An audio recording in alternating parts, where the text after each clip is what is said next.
مرحبا بكم في قناة اف ستوريز، المكان اللي غادي نشارك معكم فيه اغرب القصص الواقعية المرعبة. اليوم جبت لكم قصة واقعية غريبة الصراحة، وقعات ليلة الصيف اللي فات، الليلة اللي معمرني غادي ننساها، الليلة عامرة بالغموض والخوف. جهز راسك، خذ نفس عميق وخلي عقلك مفتوح، حيت اللي غادي تسمعوا اليوم ماشي خيال ولكن من الواقع. كنت ديما من الناس اللي كيعجبهم يسمعوا القصص المرعبة، وكنقرا بزاف ديال الحوايج الغريب، ولكن بصراحة ما عمرني كنت مهمومة ولا كنخلي اشياء. بالعكس، انا كنآمن بالله وكنعرف ان الايمان قوي، والذكر بالله كيحمينا من اي شر، وثقتي في الله ديما كبير. القصة اللي غادي نحكي لكم اليوم وقعت لي في الصيف اللي فات.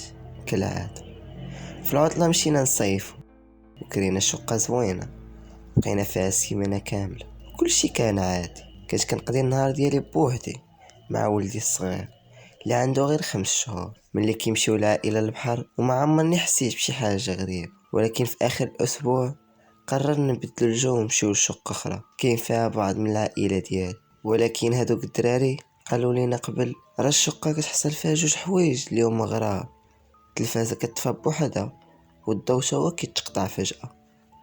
ما عطيناش اهميه، قلنا لهم غير كيتخيل. في الصباح شدينا الطريق ومشينا، وواحد من العائله شدني وقال لي قبل ما نمشي ما تخليش ولدك بوحدو. بقيت كنضحك وما خديتهاش بجديه.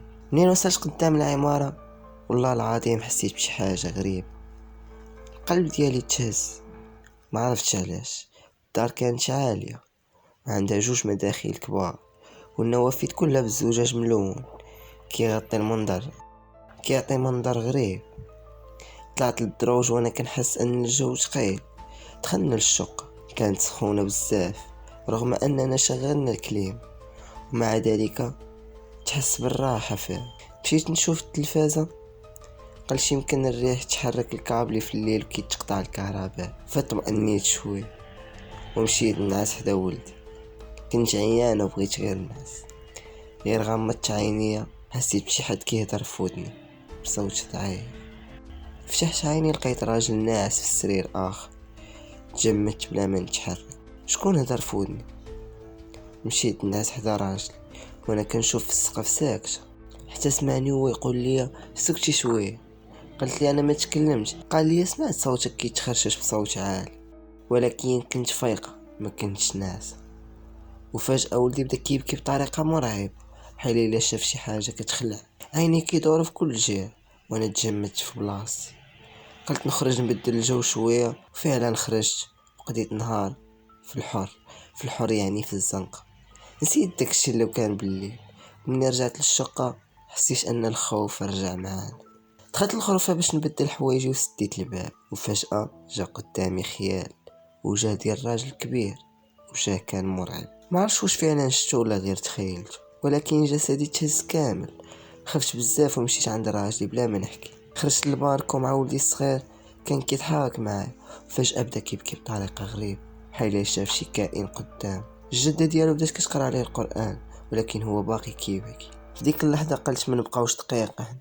نزلت انا وراجلي للزنقة وقررنا نبقاو حتى الصباح ونرجعوا لبلادنا. غير خرجنا من العمارة ولدي سكت، ولكن وجهه باقي فيه الخوف. ومنين دزنا من حدا الدار كانت مرعبة، وجنبها دار مهجورة شكلها كيخلع.